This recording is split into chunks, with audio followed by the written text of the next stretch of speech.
안녕하세요. 공장장입니다. 모션 그래픽 전문 학원에 취재를 위해서 방문을 했고요. 먼저 자기소개 부탁드릴게요. 저는 모션이즈 아카데미를 운영하고 있는 박준희 원장입니다. 반갑습니다. 자, 그러면은 모션이즈 학원에 대해서 간단히 소개를 부탁드릴게요. 지금 저희 학원은 서울대 입구역에 위치해 있고, 지금 현재 이제 모션 그래픽을 좀 전문적으로만 하고 있는 학원이고요. 지금 다니는 학생들을 보면은 이제 뭐 대학교에서 좀 툴적으로 좀 부족한 학생들이 배운다거나, 아니면은 좀 취업을 하고 싶은데 어떻게 해야 될지 모르는 이제 그런 비전공자 학생들이나 전공자 학생들이 다니는 학원이고, 근데 저희 학원의 취지는 사실은 이제 취업을 좀 전문적으로 하는 모션 그래픽 전문 학원이라고 보시면 됩니다. 이렇게 단순히 그 모션 그래픽 툴만 가르친다기보다는 취업을 목적으로 좀 더 전문적으로 가르치신다고 하는 거죠? 일단 제가 생각하기에는 가장 중요한 거는, 일단 이게 모션 그래픽이 이제 디자인 영역에 있다 보니까 디자인, 첫 번째 가장 중요한 디자인 부분을 중요하게 교육을 시키고 있고, 그 다음에 이제 모션 부분 같은 경우는 뭐 애프터 이펙트나 이제 그런 걸 활용해서 모션적인 부분, 그 다음에는 이제 스토리나 연출, 뭐 트랜지션 이런 부분의 기획적인 부분, 그리고 3D를 또 활용해야 되기 때문에 시네마 4D 이런 툴적인 부분들을 지금 교육을 해주고 있습니다. 그 메일로 연락을 주셨고 제가 이제 뵈러 오게 됐는데, 저는 여기를 뭐 홍보를 하기 위해서 온 건 아니고 취재를 하러 왔잖아요. 그러다 보니까 조금 짓궂은 질문을 드릴 수가 있는데, 네네. 이제 취업을 목적으로 전문 학원이라고 하셨는데, 그러면은 취업률은 얼마나 많은 학생들이 업계에 진출하고 있는지 이런 부분. 일단 취업률은 솔직히 지금까지 100% 취업을 하고 있고요. 근데 그게 가능한 이유는, 그러니까 100%라는 숫자가 사실 절대적이라는 건 없잖아요. 근데 이게 왜 가능하냐면, 취업을 할 수 있는 그 수준까지 가는 거를 학생이 판단하는 게 아니라 저희가 판단을 합니다. 저희 선생님이나 저 포함해서 이 정도 수준이면은 이제 취업을 지원해도 된다. 그 기준을 저희가 잡기 때문에 지금까지 100%가 가능했던 거고. 근데 솔직히 말씀드리면 100%라는 게 이제 취업 준비가 끝까지 갔었던 친구들이 100%인 거고, 중간에 포기할 수도 있어요. 근데 지금 배우러 오는 학생들이 제가 처음부터 상담할 때 이게 쉬운 게 아니거든요. 어렵다는 얘기를 하기 때문에 그렇게 마음가짐을 어느 정도 갖고 오기 때문에 쉽게 포기하진 않는데, 끝까지 가면 100%가 되고 중간에 도저히 나는 힘들겠다, 아니면 꿈이 바뀌는 경우, 그러니까 내가 생각했던 거랑 좀 다를 경우도 있을 수 있거든요. 그럼요. 이거를 하다가 솔직히 이게 많이 끝까지 가기가 힘들어요. 근데 그 역할이 저희 역할이라 생각을 하거든요. 왜냐면은 재밌게 계속, 그리고 뭔가 막힘없이 진행이 되면은 그게 끝까지 가거든요. 근데 중간에 뭔가 막히거나 도저히 이게 해결이 안 되거나 너무 어렵다고 갑자기 느끼는 순간부터가 이제 포기를 하게 돼요. 그래서 그 부분 포기하지 않고 끝까지 이 친구가 원했던 꿈을 이룰 수 있게 하는 것도 저희 역할이라서, 그렇게 중도 포기하는 경우는 많지는 않아요. 학원에서 졸업을 하고 취업을 한다는 게, 그러면 학원에서의 학생을 평가하고 이제 자기가 일정 수준에 딱 다다라가지고 이제 저는 가보겠습니다, 이게 아니라 학원에서 이제 너는 이제 하산하여라 그렇게 되는 건가요? 그런 저희가 강압적인 부분은 아니고, 사전에 다 상담을 통해서 이 친구가 지금 어떤 상황인지, 예를 들어서 저는 3개월 안에 이 안에는 취업이 좀 돼야 되는 상황입니다. 이 친구가 먼저 얘기를 한다던가, 이제 상담을 통해서 그런 얘기들을 해요. 이 3개월 안에 최대한 끌어낼 수 있게끔, 그러니까 어떤 기간도 선정할 경우도 있고요. 아니면은 반대로 포트폴리오의 기획을 잡았을 때 이 기획을 보고 이게 빨리 끝날 수 있는 작업일 수도 있고, 아니면 길게 갈 수도 있는 작업이다. 그러니까 이런 사전에 학생과 설명도 많이 해주면서 상담을 통해서 무작정 진행부터 하고 하는 건 아니고, 개별적으로 다 상담을 들어가서 맞춤식으로 좀 진행을 하는 거죠. 학생마다 스케줄이라든가 아니면 상담을 통해서 전체적으로 교육의 일정을 잡으신다. 네네. 그렇죠. 왜냐하면 경제적인 여건이 될 수도 있고요. 그렇죠. 시간적인 부분, 아니면은 본인의 의지와 다르게 집에서도 압박을 줄 수도 있거든요. 그러니까 그런 것들을 다 얘기를 한번 해봅니다. 그래서 지금 이 상황에서 이 친구가 가장 최상으로 어쨌거나 뽑아내는 그 기준을 그때 그렇게 잡아놓고 저희가 시작을 하고 마무리를 짓습니다. 교육 과정 설명을 한번 부탁을 드리려고 하거든요. 여러 교육 과정이 있잖아요. 네네네. 일단 지금 과정은 애프터 이펙트 과정이 있고, 그 다음에 시네마 4D 과정이 있고, 그다음에 이제 디자인 쪽은 기본적인 이제 디자인 기초에서 포토샵이나 일러스트를 다룰 수 있게 그 기능적인 부분을 할 수 있는 디자인 기초 과정과, 그다음에 이제 아트웍 디자인이라는 과정 같은 경우는 이제 타블렛이나 이런 것도 활용을 해서 좀 이제 드로잉적인 부분, 드로잉 쪽이나, 그리고 이거는 일러스트로 작업을 하거든요. 포토샵이랑. 그리고 아까 얘기했던 이제 색감이나 뭐 구도나 뭐 레이아웃 같은 이런 부분들을 어떻게 해야 되는지 이런 이론적인 것도 같이 들어가는 이제 아트웍 디자인 과정이 있고요. 아트웍 과정에서의 디자인 기초가 같이 들어가는 건가요? 디자인 기초가 되어 있는 상태에서 여기서 실질적으로 본인 작품 한두 개를 꼭 만드는데 목표를 두고 가거든요, 여기는. 네, 이론적인 것도 배워가면서. 그리고 이제 마지막으로 이제 취업을 좀 전문적으로 하는 취업 포트폴리오 과정. 이렇게 구성되어 있습니다.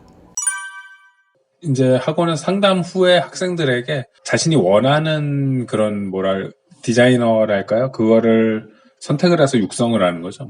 그러니까 학생들마다 이제 가고자 하는 방향이 좀 달라서 2D 모션 쪽으로만 생각하는 친구도 있고, 아니면 이제 3D 쪽으로 생각하는 친구도 있고 해서, 일단은 그래서 상담이 되게 중요한 게, 상담 때 이 친구 하고 싶은 걸 정확히 파악을, 그래서 거기서부터 시작을 해가지고 거기에 맞게, 그 친구에 맞게 과정을 좀 짜주고 있고, 안 해본 친구 같은 경우는 사실 좀 경험을 해본 다음에 사실 본인이 판단이 돼요.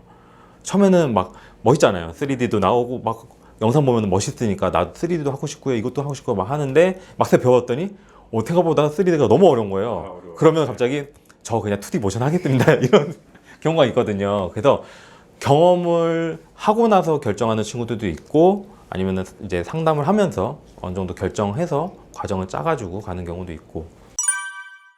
2D 디자이너가 되면 3D 프로그램을 안 배워도 되는데, 3D 디자이너 교육과정을 가는 중에 2D 디자인 교육과정이 필요하지 않나요? 네, 그래서 3D 하는 친구들은 어느 정도 다 에펙은 좀 같이 얘기를 하는 편입니다. 3D를 하고 싶다고 해도 부수적으로 같이 따라야 되는 것들이 있기 때문에, 뭐 3D도 텍스처 작업하려면 그래도 간단하게도 뭐 포토샵이 뭔지는 알고 해야 되니까, 기본적으로 3D 한다고 하더라도 이제 이런 얘기를 그러니까 해주는 거죠. 이걸 하기 위해서는 뭐가 필요한지를 정확히 얘기를 해주고 있죠. 네네.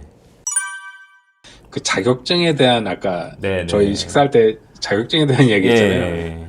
그런 건 어떻게 보시는지. 일단 뭐 자격증을 물어보는 이제 학생들이 있거든요. 많아요. 있는데 여기는 사실 자격증이 필요한 것이 아니고 그냥 포트폴리오 실력으로 검증을 받아야 되는데, 자격증은 사실 자격증이 있다고 해서 이 친구의 실력을 볼 수가 없거든요. 그걸 보여주는 게 이제 포트폴리오이기 때문에, 그리고 자격증 시험은 어떻게 보는지도 알고 있고, 그래서 사실 여기는 자격증이 필요한 곳이 아니고 포트폴리오로 취업한다. 면접 볼 때도 우리가 지원할 때도 1차가 포트폴리오 지원이에요. 자기소개랑 이력서도 있지만 포트폴리오를 보고 이 친구를 면접을 볼지 말지를 결정을 하기 때문에 포트폴리오가 가장 중요합니다. 자격증은 준비할 시간에 포트폴리오를 준비하시는 게 훨씬 좋습니다. 모션 그래픽 아니면 영상 편집 공부를 하려는 친구들이 저한테 굉장히 많이 물어보는 질문이거든요. 상업 모션 그래픽 디자이너, 우리가 취업을 준비를 하는 사람, 인수가가 아니죠. 이런 사람들에게 드로잉이 필요한가 항상 물어봐요. 여기는 이제 실무자로서 아니면 지금 학원의 원장님으로서 어떻게 생각을 하시는지 궁금합니다. 저희가 이걸 넣은 거는, 근데 이게 단순하게 이제 그림을 그릴 줄 알게끔이 아니라, 저희는 사실 이게 실적으로 포트폴리오에 이제 작업을 할 때 일러스트라는 프로그램으로 디자인 이미지 작업을 할 때 그 컨셉에 따라 좀 다르거든요. 그러니까 딱 떨어지는 이미지 작업이 있고, 좀 그림 그리듯이 나와야 되는 작업 포트폴리오들이 있거든요. 그러니까 손그림처럼 보이게 느낌을 내는. 네네. 그래서 저희는 사실은 계속 얘기하는 부분이 취업을 전문적으로 하는 학원의 취지를 갖고 있기 때문에 포트폴리오를 어떻게 해야지 잘 만들 수 있는지에 목표를 두고 저희가 과정을 짠 거라서, 사실 거기서는 뭐 그림을 그리고 이런 과정이 아니라 포트폴리오에서 그림체처럼 들어갈 수 있는 디자인 소스를 제작하는 방법을 배우는데 목표를 두고 과정이 설계되어 있고요. 완전히 드로잉이라기보다는 2D 아트워크를 완성하는. 그렇습니다. 왜냐면은 저는 이제 미대 나왔지만 입시 미술을 했는데 3년 동안 이제 그림을 그렸거든요. 근데 그런 거를 여기서 할 수는 없거든요. 그렇죠. 네. 그러니까 저는 그렇게 생각을 해요. 그러니까 드로잉이라는 게 필요하기도 하고 꼭 필요하지 않다고도 생각을 해요. 그러니까 저 같은 경우는 미대 나왔지만 예전에는 대생이라는 걸 가지고 입시 인수를 했거든요. 이제 그런 거나 구성이라는 이제 그런 걸 가지고 입시를 봤기 때문에 그게 지금 당장에 내가 이 일을 하는 데 있어서 완전 직접적이다라고 생각하진 않아요.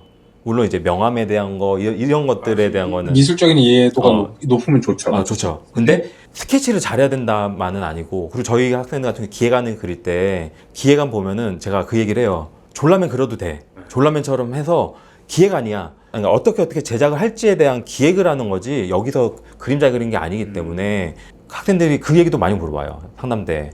그림 잘 그릴 줄 알아야 되나요? 그렇죠. 제가 질문한 것도 네. 모션 그래픽 디자이너가 손그림을 네. 그릴 줄 알아야 하는가라고 했을 때 저는 아니다라고 얘기를 하고요. 뭔가 이걸 가지고 많이 활용을 한다면 당연히 필요한데 이제 그게 아니다 보니까 영상 작업을 할 때 2D로 드로잉하는 거 이거는 이제 필요하거든요. 저는. 근데 이제 완전히 이제 정밀묘사나 이런 스케치 쪽은 굳이 필요하진 않다. 근데 하면 좋다. 하면 좋다. 이거죠. 네.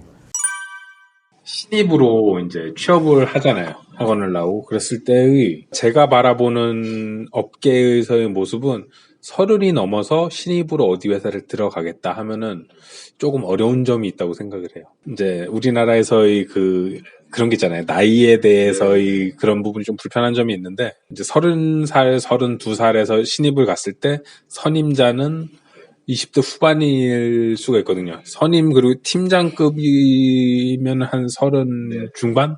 그랬을 때 잘 안 뽑지 않을까요? 이거를 어떻게 보시는지. 일단 저희 사례로 보면은 30대 뭐 중반에도 취업을 하신 분도 있었고, 네네. 아까 얘기했던 것처럼 거기에 이제 선임자보다는 어려야 된다라는 거는 맞는 것 같아요. 왜냐면 이거는 일을 시킬 때 사실 본인보다 나이가 있으면 일을 시킬 때 좀 부담스럽기 때문에 그래서 그 회사의 선임자보다는 좀 나이가 어리면 된다. 근데 그게 근데 저는 그렇게 생각하거든요. 나이가 중요한 게 아니라 실력이 중요한 거거든요. 여기는 사실 포트폴리오로 취업을 하는 곳이라 30대여도 실력 좋으면 회사에서 데려가죠. 네. 그래서 실력을 키우는 게 첫 번째이고 나이에 대한 걱정은 너무 안 하셨으면 좋겠다. 이제 저도 얘기 드리는 게 이제 그거가 안 된다 이건 아닌데 좀 어렵다. 이제 10개의 회사 중에서 나이가 젊었을 때는 네네. 한 7, 8개는 합격을 할 수 있겠지만 충분한 포트폴리오가 준비됐을 때인데 네네네. 그러면 한 3, 4개 정도로 네네네. 조금 이렇게 가리지 않을까 하는 거죠. 이거는 근데 우리나라의 현실이기 때문에 아예 부정할 수는 없는 부분이라 그런 부분은 볼 수 있겠죠. 근데 이거는 회사 나름인 것 같아요. 어떤 회사는 조금 그런 부분에 대해서 열려 있다면 좀 닫혀 있는 데가 더 많지 않을까라는 생각은 하고 있습니다. 안타까운 얘기죠. 네. 학원비가 지금 좀 저렴하게 책정이 되어 있는 것 같아요. 네네. 그런 부분의 책정은 어떻게 되었는지요? 일단은 뭐 기준은 따로 없고요. 그냥 저희가 생각했을 때 학생들이 좀 부담 없이 다닐 수 있는 정도의 수강료를 책정을 한 거고요. 근데 그렇게 오해할 수도 있는데 수강료가 저렴하다고 해서 교육의 질도 떨어진다. 그거는 저는 문제라고 생각을 하거든요. 대신 그냥 저희는 수강료는 좀 저렴하지만 교육의 질은 좀 높게 잡고 있습니다. 근데 어쨌거나 그 책정한 기준은 그냥 학생들이 봤을 때 부담스럽지 않은 정도 수준 정도로 잡아놓고 있습니다.